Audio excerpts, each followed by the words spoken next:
Meus irmãos, o círculo de oração é um lugar onde o crente ele é reabastecido pelo Senhor, não é? Eu sou prova e sou grato a Deus pela oportunidade e os dias que o Senhor me deu na minha juventude no círculo de oração. Eu sempre faço questão de elencar essa realidade, porque quem busca a Deus tem resposta da parte de Deus.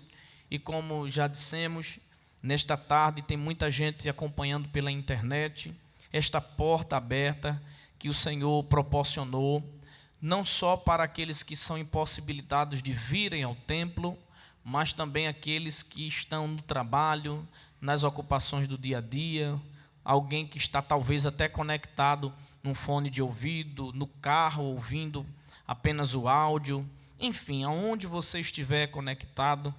Eu tenho certeza que há uma igreja reunida nesta tarde, ouvindo a palavra, cantando, orando, intercedendo, dos irmãos de vários lugares do Brasil, que enviam pedidos de oração, que enviam mensagens, crendo, confiando que a oração que é feita neste lugar, ela tem uma velocidade mais rápida do que um míssel mais rápido que for produzido pelos homens. Ela chega na eternidade, chega no céu, e a resposta da parte de Deus vem para aqueles que confiam no Senhor. Glória a Deus. O Salmo de número 123, ele é um texto, é um salmo que está contido em uma seção muito especial do livro dos Salmos, quando nós temos este livro que tem uma grandiosidade literária. O livro dos Salmos, ele contém orações, rogos, pedidos, poesias, canções que foram escritas, que foram produzidas em momentos importantes, em momentos delicados, em momentos decisivos da vida daqueles que escreveram, que foram inspirados pelo Senhor e que deixaram tão grandiosa obra literária, inspirada, canônica, para o nosso enlevo, meditação, edificação e crescimento através da palavra aqui escrita. O livro dos Salmos tem seções e categorias específicas, particulares, a depender do escritor, porque nós temos diversos escritores unidos para o propósito da produção desta obra.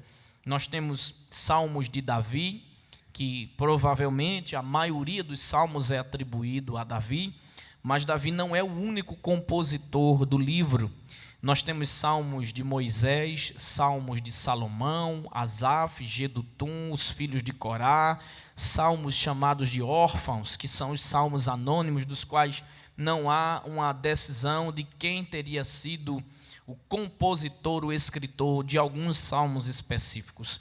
Mas independente do compositor, do escritor, todos os salmos contêm a inspiração, a preservação, a direção plenária do Espírito e que trazem uma mensagem específica em características, propósitos, realidades particulares. Eu acho bonito essa grandiosidade de realidade que o livro dos Salmos contém. E assim sendo, além de todas essas características literárias tão importantes, o livro dos Salmos ele contém um inário dentro dele. É o inário atribuído e chamado de Cântico dos Degraus, ou Cântico Gradual, Cântico das Subidas, ou também chamado de Cântico das Romagens, que é o Salmo 120 e vai até o Salmo 134. São 15 salmos que são compostos e que a tradição judaica apresenta que estes salmos, eles compilavam um inário dos peregrinos, que todas as vezes que subiam para Jerusalém, que iam para a terra nas festas sagradas, cerimoniais dos judeus, ao entrarem nos degraus que estavam no portão principal, segundo a tradição, esses judeus peregrinos cantavam em cada um dos degraus, e que se diz que eram 15 degraus, em cada um degrau era cantado um destes salmos. Se nós formos observar, e não é o propósito, não temos tempo para isso, se nós observarmos do Salmo 120 até o 134, ele narra a realidade da peregrinação, desde as saídas dos lugares mais distantes e remotos, até a chegada ao templo em Jerusalém. Se você for ler estes 15 salmos, você vai perceber a narrativa do que está descrito, você consegue com muita sensibilidade, com muita atenção perceber a narração de uma viagem, o início, o caminho, os perigos que acontecem, a preocupação dos peregrinos e a alegria de cada vez se aproximarem e verem e narrarem características de que eles estão se aproximando de Jerusalém, que eles estão se aproximando do templo, até narrar no Salmo 134, que eles estão à porta da entrada do templo em Jerusalém, contemplando aqueles que ali já estão participando da adoração, do serviço e do culto ao Senhor. E este conjunto contido neste inário, que traz para nós mensagens tão importantes, e cada salmo desse tem um título, porque afinal de contas é uma composição, é uma música, e em cada um deles há uma proposta, há uma mensagem específica aqui. E nós escolhemos ler 2 versos apenas do Salmo de número 123, que é intitulado como a oração do crente desprezado, ou o Salmo do desprezado. Observe bem que nós temos aqui, primeiramente, a mensagem atribuída e atrelada à realidade do que o compositor deixou transparecer, transferir do seu coração. Desprezo. Ora, desprezo não é algo confortável para ninguém.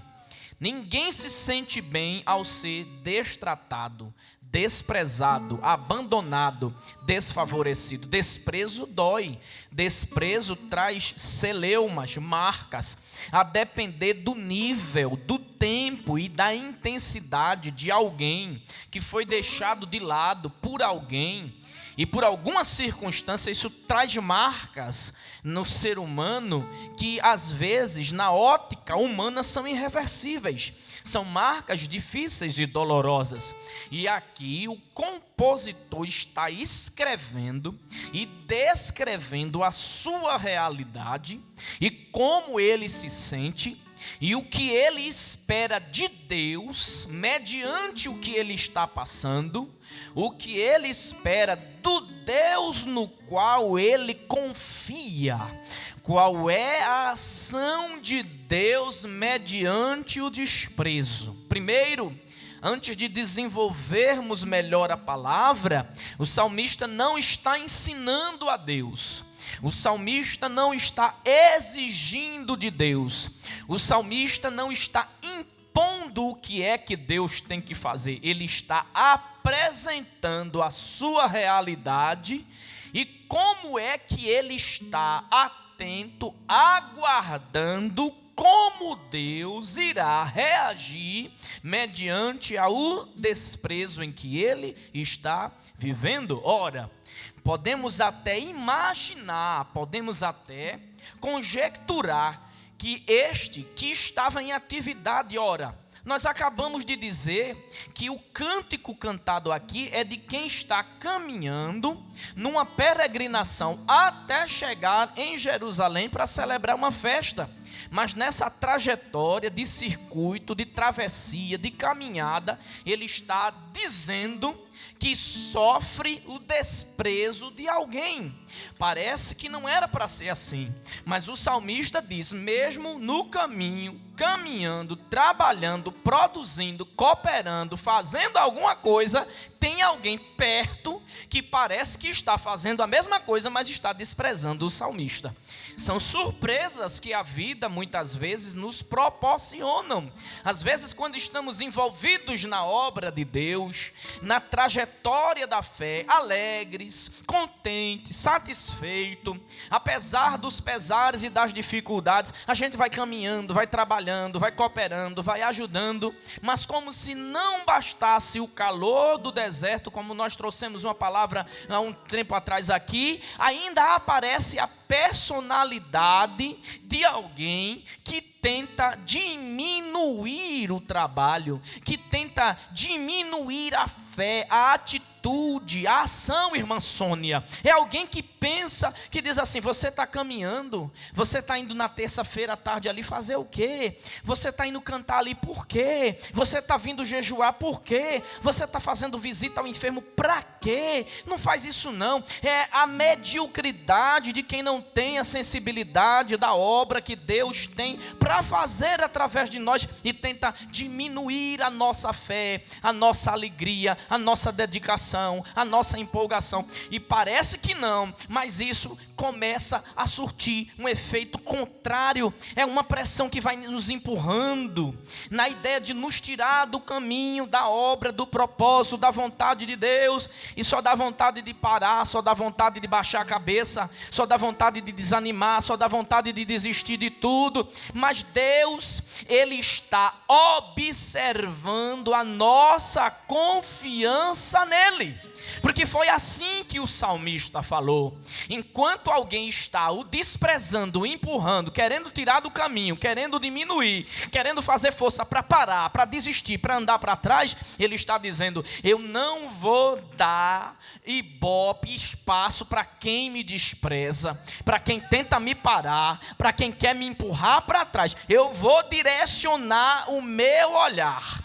E no verso 1 ele está dizendo: para ti, ó glória, que habitas nos céus, eu levanto os meus olhos. A primeira coisa que nós devemos aplicar mediante aos momentos de desprezo é não olhar para baixo, porque o salmista está dizendo: eu vou levantar os meus olhos. Glória a Deus. O Salmo 121 diz: elevo os meus olhos para o monte, de onde me virá o socorro, porque o meu socorro vem do Senhor, que fez os céus e a terra. Se olhar para baixo, você vai ver tudo de negativo. Se olhar para baixo, você vê a escassez. Se olhar para baixo, vai ver a dificuldade. Se olhar para baixo, vai ver a guerra. Se olhar para baixo, vai ver pessoas querendo desprezar. Se olhar para baixo, você vai ver resistência. Se olhar para baixo, vai ver oposição. Mas o salmista está dizendo: não vou olhar para baixo, eu elevo os meus olhos para ti, Senhor, que habitas nos céus. A primeira atitude do salmista é direcionar o olhar para o alto. Enquanto olharmos para o Senhor e confiarmos no Senhor, nosso Deus, tudo que estiver acontecendo ao nosso redor não vai surtir efeito suficiente para nos desanimar, para nos parar, para nos fazer baixar a cabeça, para nos fazer desistir da obra que Deus tem para a nossa vida e em nossa vida.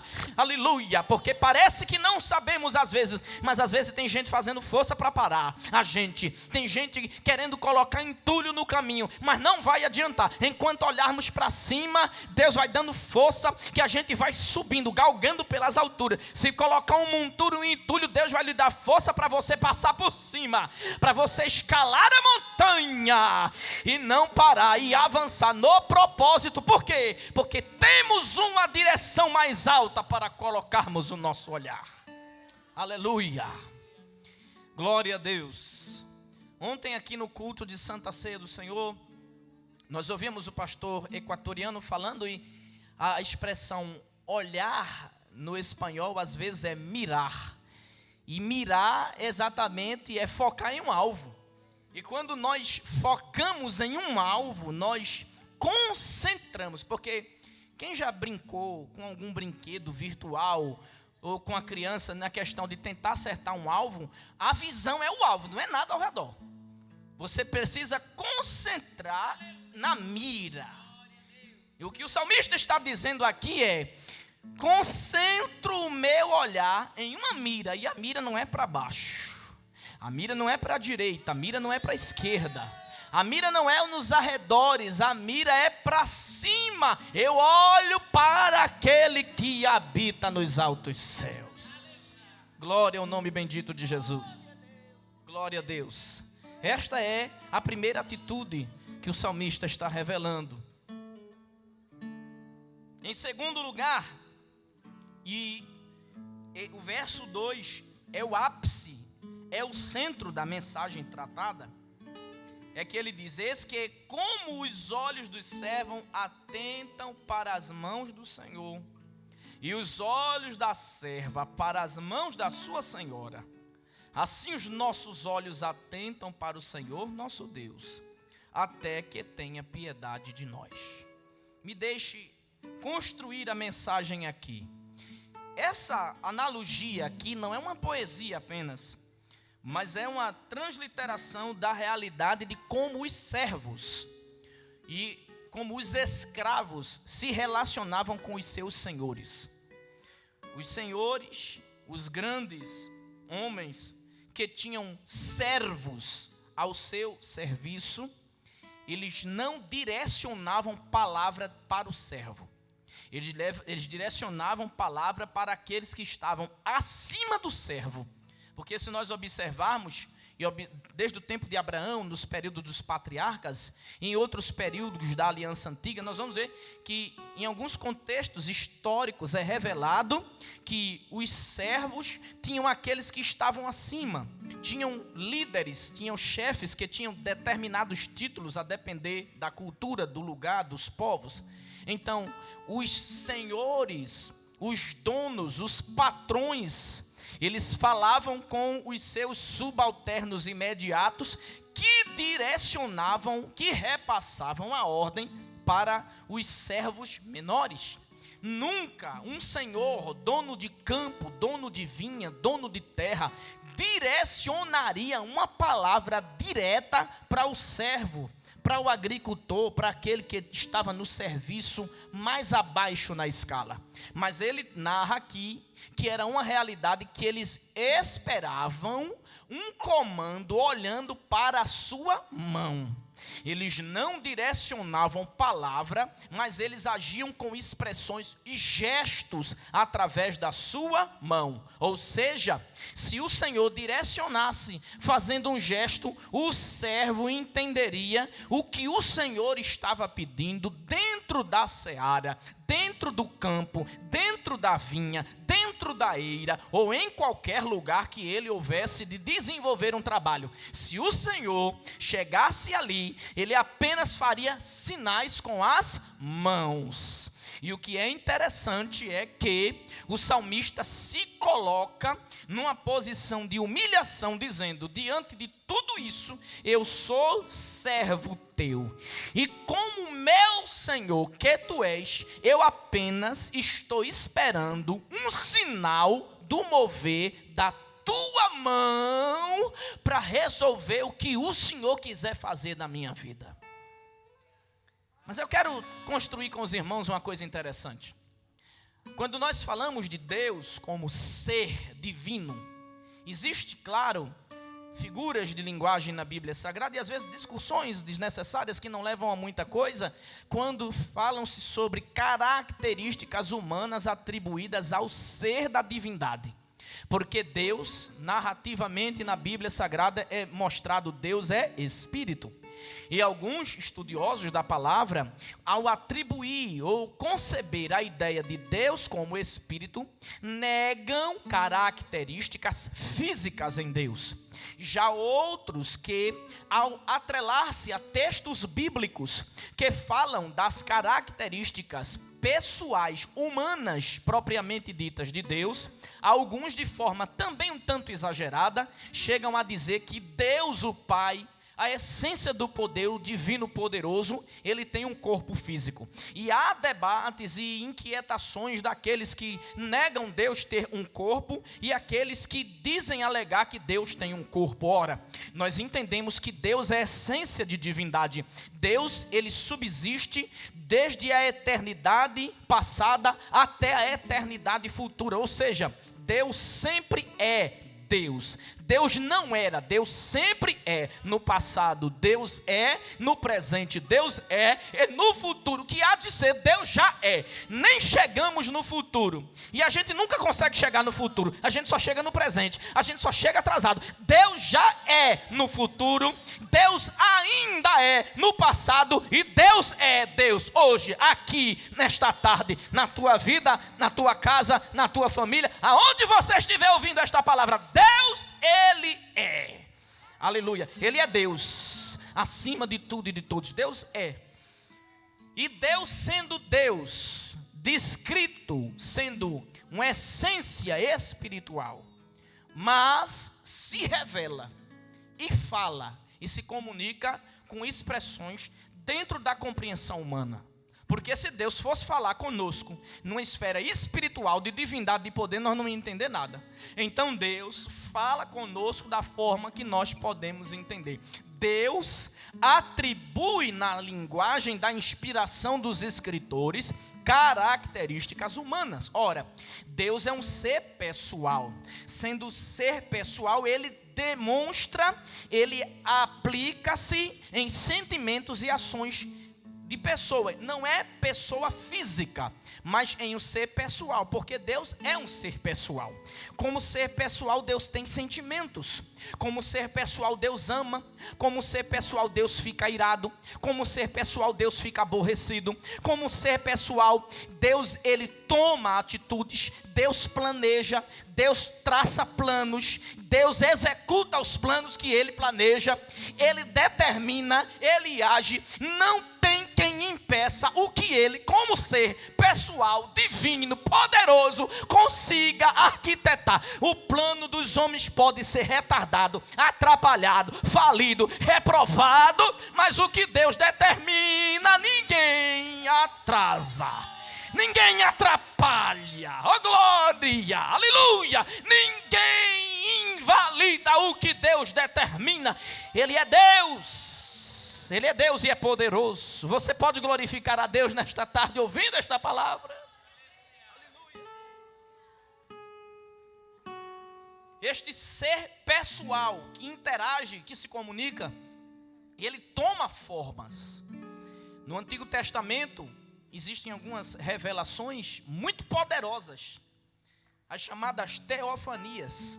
São manifestações de Deus que só apareceram no período da antiga aliança. Por exemplo, Deus apareceu para Abraão e apareceu em forma de 3 varões. Sentou com Abraão, comeu com Abraão, falou com Abraão, escutou Sara lá na outra tenda rindo, murmurando, e disse: estou ouvindo tua mulher lá do outro lado murmurando, mas diga para ela que daqui a 1 ano eu volto aqui, e quando eu voltar ela vai estar com um menino no braço, para ela saber que eu não vim aqui fazer uma viagem e nem fazer um lanchinho dessa tarde com você. Eu vim aqui para renovar a palavra, renovar a promessa, renovar a convicção, animar você, levantar sua cabeça, dizer que o que eu disse lá atrás, eu não me esqueci, eu vou fazer, e 1 ano depois eu vou voltar para passar o dedo e dizer assim: eu falei ou não falei? Eu cumpri ou não cumpri? Eu fiz ou eu não fiz o que eu falei? Eu sou Deus, rapaz. Não brinque comigo, porque eu sou Deus. Se me cama, show. Rebalaçaroberio delai. Aleluia, estamos aqui nesta tarde servindo, adorando a um Deus que é Deus. Aleluia, não é um Deus inerte, não é um Deus acorrentado, não é um Deus amarrado, não é um Deus limitado. É um Deus vivo, é um Deus poderoso, é um Deus que pensa, é um Deus que executa, é um Deus que age, é um Deus que trabalha por aquele que nele espera. E eu estou pregando esta tarde para aqueles que esperam, para aqueles que confiam, para aqueles que creem no Deus que executa e que não é impedido por nada e por ninguém. Oh, glória ao nome bendito de Jesus. Aleluia. Eu sinto a graça de Deus aqui nesta tarde para trazer esta palavra. Glória a Deus. Mas caminhando para o fim, nós entendemos, meus irmãos, as características humanas atribuídas a Deus. Isso chama-se antropomorfismo. Ou seja, é forma de homem em um Deus que é Deus. E essas formas de homem é quando a Bíblia vai falar: a mão do Senhor não está encolhida. E alguém às vezes fica preocupado, querendo calcular, querendo fazer dissertação, dizendo: mas Deus é Espírito, Deus não tem mão. Bem, se Deus é Espírito e não tem mão, mas para falar com o homem, para se revelar, Ele diz: a minha mão não está encolhida. Deus estende a mão. Mas pastor, isso é uma coisa complicada. Eu acho que a gente não precisa queimar os nossos neurônios com coisas que são sensíveis e que pela fé nós podemos digerir a ideia da revelação que Deus tem para nós. Se a palavra está dizendo que Deus estende a mão, Ele estende a mão. Se a palavra diz que a mão do Senhor não está encolhida, a mão do Senhor não está encolhida. Glória a Deus. É Deus tomando forma, é Deus dando forma para falar e para dizer como é que Ele está agindo diante do desprezo que eu falei lá no início da palavra. É o salmista dizendo: estou sendo desprezado, mas vou levantar o meu olhar para ti e vou ficar esperando um sinal da tua mão. Para onde a tua mão mostrar, para onde a tua mão der sinal, para onde a tua mão se mover, aí eu sei que eu tenho garantia de vitória. Eu quero dizer nesta tarde para você que está aqui no templo e para você que está na sua casa assistindo esta mensagem, ou que porventura vai assistir posteriormente, porque vai ficar no canal da igreja, deixe-lhe dizer: pare diante do desprezo e de tanta coisa e olhe com o seu olhar atento para a mão do Senhor. Porque a mão de Deus vai se mover e vai dar um sinal. Aleluia! E é o sinal da mão de Deus que vai nos dar a direção. Aleluia! Glória, pois, ao nome bendito de Jesus nesta tarde. A mão de Deus vai se mover. A mão de Deus se moveu desde a criação. Desde o agir, do projetar e do executar de Deus. Deus, quando visitou o Egito, pegou apenas um dedo e mostrou para Faraó o que é que ele podia fazer com um dedo. Se com um dedo, que foi comprovado na fala dos servos de Faraó, dizendo: isso tudo que está acontecendo é o dedo de Deus. Se o dedo de Deus fez o estrago que fez, imagina o que é que a mão de Deus não pode fazer. A mão de Deus coloca no lugar o que está fora do lugar. A mão de Deus põe limite no mar, dizendo: não passe daqui. A mão de Deus é tão poderosa que Ele coloca todos os oceanos como uma gota na concha da sua mão. É a mão de Deus que apareceu na parede do grande banquete do vinho de Belsazar, escrevendo Mene, Mene, Tekel e o facinho, a sentença daquele que zombou de Deus. Tem muita gente menosprezando a grandeza de Deus. Esse Deus é tão grande que a sua igreja apenas pede e espera no mover e no sinal da sua mão. Eu não vou pedir muita coisa, eu só vou ficar olhando e esperando a mão de Deus se mover. Eu só vou ficar esperando o sinal da mão de Deus trabalhar, porque se Deus põe a mão, ninguém pode fazer voltar atrás. Se Deus estender a mão, não tem quem faça voltar atrás. Ele põe a mão e aonde a enfermidade está, ela sai se Ele colocar a mão dele lá. Oh, glória!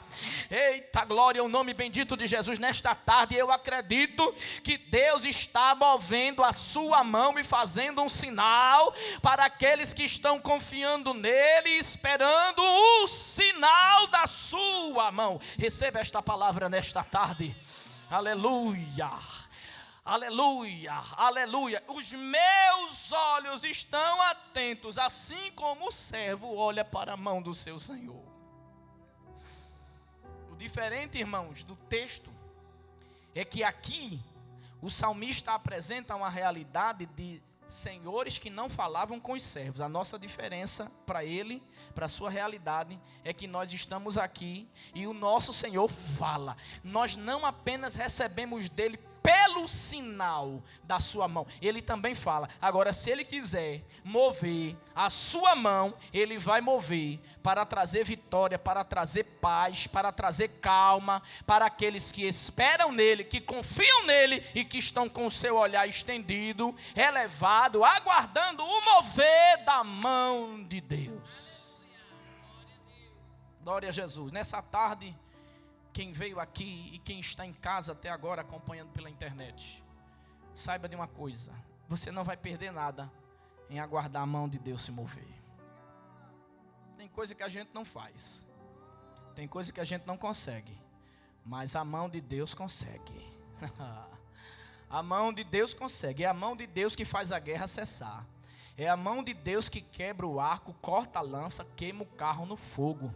É a mão de Deus que faz um risco no mar para o povo atravessar a pés enxutos. E é a própria mão de Deus que fecha para Faraó morrer afogado. É a mão de Deus que segurou as águas do Jordão para Israel atravessar e chegar na outra terra, que era a terra que manava leite e mel. É a mão de Deus que faz a água de Mara que está amarga ficar doce. É a mão de Deus que faz aparecer no deserto 12 palmeiras e fonte de água depois da água de Mara. É a mão de Deus que trabalha, que opera para aquele que nele espera. Então você não vai perder de esperar o mover da mão de Deus. Receba e guarde esta palavra nesta tarde, em nome do Senhor Jesus. A mão de Deus vai se mover.